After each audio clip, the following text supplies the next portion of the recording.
Good evening. Welcome back once again. ഇന്ന് ഞാൻ വിചാരിച്ചത് let's do some cases. German ലാംഗ്വേജിൽ എത്ര കേസസ് ഉണ്ട്? ടോട്ടൽ 4 കേസസ് ഉണ്ട്.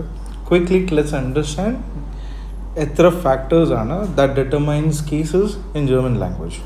Okay, so there are mainly 4 cases that you need to learn about: nominative, accusative, dative, genitive. But the trend is like the usual pattern is that you always learn the first 3. ആദ്യം ഈ 3 പഠിക്കുന്നത്, കാരണം അതിൻ്റെ പഠിക്കുന്ന pattern almost similar ആണ്. ഗെനറ്റീവ് ഒരു different concept ആയ കാരണം അത് സെപ്പറേറ്റ്ലി ആണ് പഠിക്കുന്നത്. കേസസ് ഡിറ്റർമൈൻ ചെയ്യാൻ വേണ്ടിയിട്ട് തന്നെ there are 3 factors again. So how do we determine cases? Based on 3 factors. Number 1, noun. Number 2, prepositions. Number 3, verbs. When I say nouns, I would like to highlight here, we call it a role of the noun. Role of noun, by which I mean in a sentence you'll find like more than 2 or more than 1, more than 2 nouns used in sentence, and each playing a different role. So what role each noun is playing, based on which you can determine which case it is.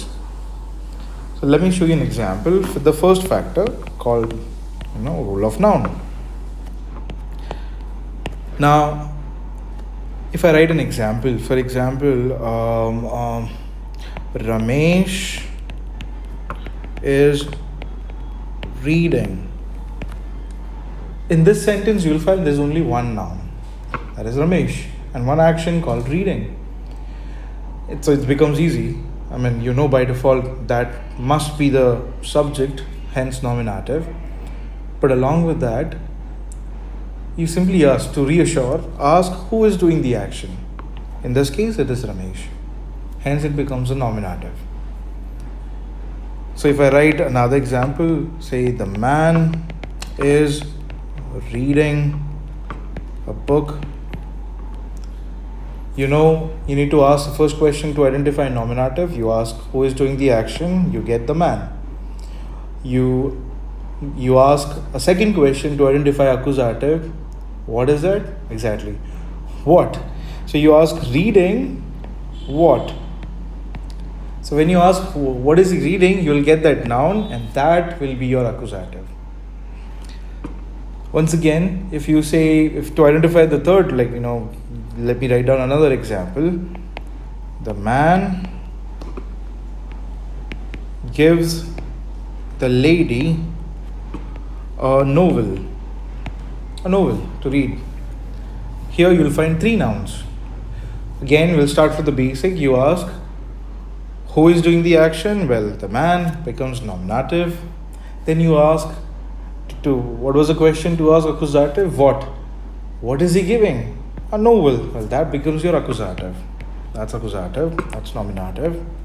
And finally you ask for whom or for what. You will get that noun as dative. This is how we do it. Alright, so once again, simply you need to identify what is nominative. You ask who is doing the action. You need to identify what are the accusative noun. You simply ask what, so what is he doing? If there is an action, if he's giving, what is he giving? If he's writing, what is he writing? And for dative, you simply ask for what or for whom. Right? For example, the man gives the lady a book. So who is giving? The man. What is he giving? The book for whom? To the lady. That's how we determine cases using the first factor. I'll be making other 2 factors in a separate video. Hope you enjoyed this video. Thank you very much.